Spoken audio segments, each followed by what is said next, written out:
Kita berlanjut pelajaran yang ke-22, buku katekisasi masa kini. Roh Kudus dianugerahkan kepada setiap orang yang percaya kepada Yesus. Siapakah Roh Kudus? Roh Kudus adalah oknum Allah Tritunggal. Kealahan Roh Kudus adalah sama setara dengan Allah Bapa dan Allah Anak. Tetapi kepribadiannya, oknumnya dapat dibedakan dari Allah Bapa dan Allah Anak. Roh Kudus bukan hanya kuasa pengaruh atau sifat dari Allah, tapi adalah juga kepribadiannya. Kepribadian Roh Kudus. Pada baptisan Tuhan Yesus, Roh Kudus turun sebagai burung merpati dan menetap pada Yesus. Markus 1 ayat yang ke-10. Hujatan atas Roh Kudus lain daripada hujatan atas Yesus Kristus.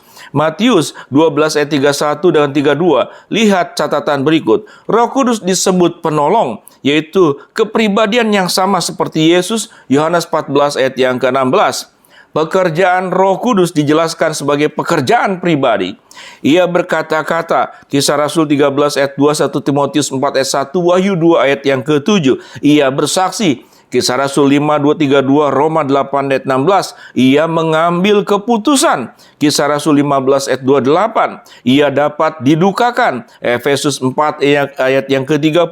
Ia dapat ditentang, Kisah Rasul 7 ayat 51. Kealahan Roh Kudus. Roh Kudus adalah Roh Allah dan Roh Yesus Kristus. Roma 8 ayat yang ke-9. Ia yang menyelidiki dan mengetahui rahasia Allah. 1 Korintus 2 ayat yang ke-10 dan ayat yang ke-11. Dusta terhadap Roh Kudus adalah dusta terhadap Allah. Kisah Rasul 5 ayat 3 dan ke-4. Halaman berikut. Semua sifat Allah ada pada Roh Kudus. Ia kekal. Ibrani 9:14. Ia berada di mana-mana. Mazmur 139 ayat yang ke-7. Ia maha kuasa. Zakaria 4 ayat yang ke-6. Roma 15 ayat yang ke-19. Ia bertindak atas kehendaknya sendiri. 1 Korintus 12 ayat yang ke-11. Ia disamakan dengan Bapa dan Anak, yaitu dalam berkatnya. 2 Korintus 13 ayat 13, dalam baptisan. Matius 28 ayat yang 19. Catatan, menghujat Roh Kudus disebut sebagai dosa yang tidak diampuni. Matius 12 ayat 31, ayat 32, Markus 3 ayat 28 sampai dengan ke-30, Lukas 12 ayat yang ke-10.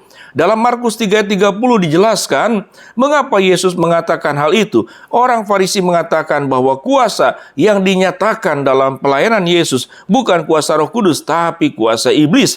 Mereka sebenarnya menyaksikan tanda-tanda yang membuktikan bahwa Yesus bekerja dalam kuasa Allah. Mereka juga mengetahui semua nubuat tentang mengenai kedatangan Mesias. Toh mereka menolak pernyataan Allah dalam Yesus Kristus. Mereka mengatakan bahwa kuasa yang ada pada Dia atau Kristus adalah kuasa iblis.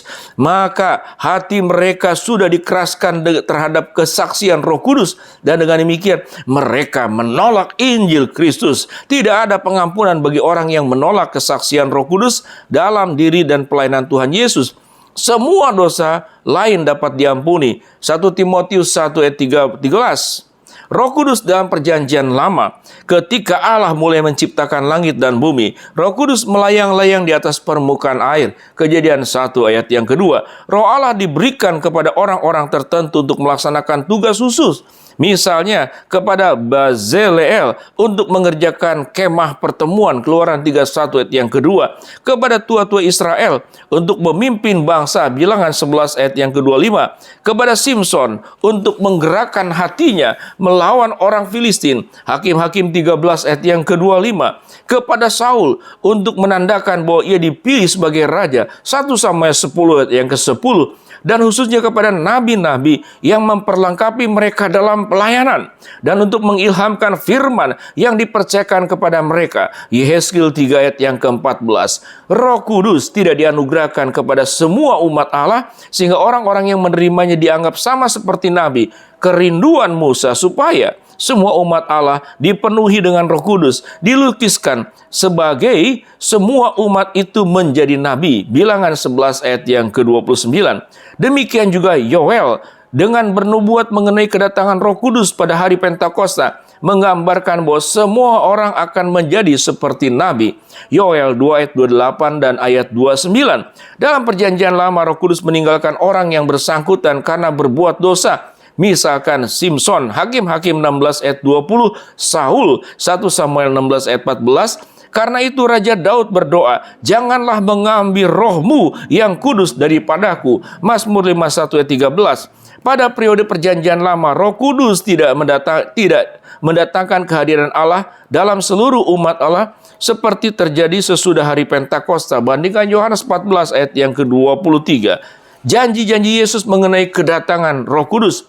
Roh Kudus menetap pada Yesus dan dinyatakan dalam pelayanannya. Yohanes 1:32, Lukas 4 ayat 18 dan ayat 19, Matius 12 ayat yang ke-28. Sebelum Yesus mati di kayu salib, Ia berjanji bahwa Roh Kudus akan diutus ke dalam dunia. Yesus berdoa kepada Bapa supaya Roh Kudus diutus sebagai penolong untuk menyertai dan mendiami murid-murid selama-lamanya.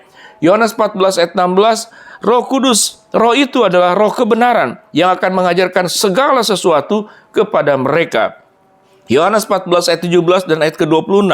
Yesus akan mengutus Roh Kudus untuk bersaksi tentang Dia dan untuk menginsafkan dunia akan dosa.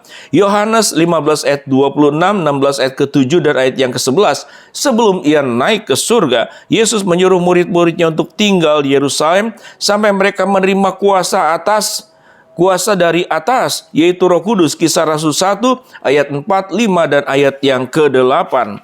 Halaman berikut, kedatangan Roh Kudus kepada murid-murid Yesus, penelaahan Alkitab. Bacalah Kisah Rasul 2 ayat 1 sampai dengan ke-47 dan jawablah pertanyaan-pertanyaan berikut. Yang pertama, berapa hari sesudah kenaikan Yesus Roh Kudus turun? Yang kedua, hari itu disebut apa? Yang ketiga, apakah tanda-tanda bahwa Roh Kudus sudah datang? Ayat kedua dan keempat sampai dengan keempat. Ada 3 hal, silakan diisi. Apa arti ketiga tanda ini? Lihat Yohanes 3:8, lihat Matius 3:9 sampai 12, lihat Matius 28 ayat 19 sampai ke 20. Yang kelima, apa reaksi orang lain yang menyaksikan keadaan rasul-rasul sesudah kedatangan Roh Kudus? Yang keenam, apa yang dilakukan Petrus sesudah ia didiami Roh Kudus? Yang ketujuh, apa nubuat yang digenapi pada hari Pentakosta? Yang kedelapan, apa yang diberitakan Petrus dalam khotbahnya? Yang ke-9, bagaimana reaksi orang yang mendengarkan khotbah itu? Yang ke-10, apakah yang harus mereka perbuat? Yang ke-11, daftarkanlah apa-apa yang terjadi dalam hidup orang percaya pada hari Pentakosta. Ada pada ayat ke-41, ayat 42, ayat 44 sampai dengan 45, 46, 47, seluruhnya dicari jawabannya. Kesimpulan, pada hari Pentakosta Roh Kudus dianugerahkan kepada murid-murid Yesus.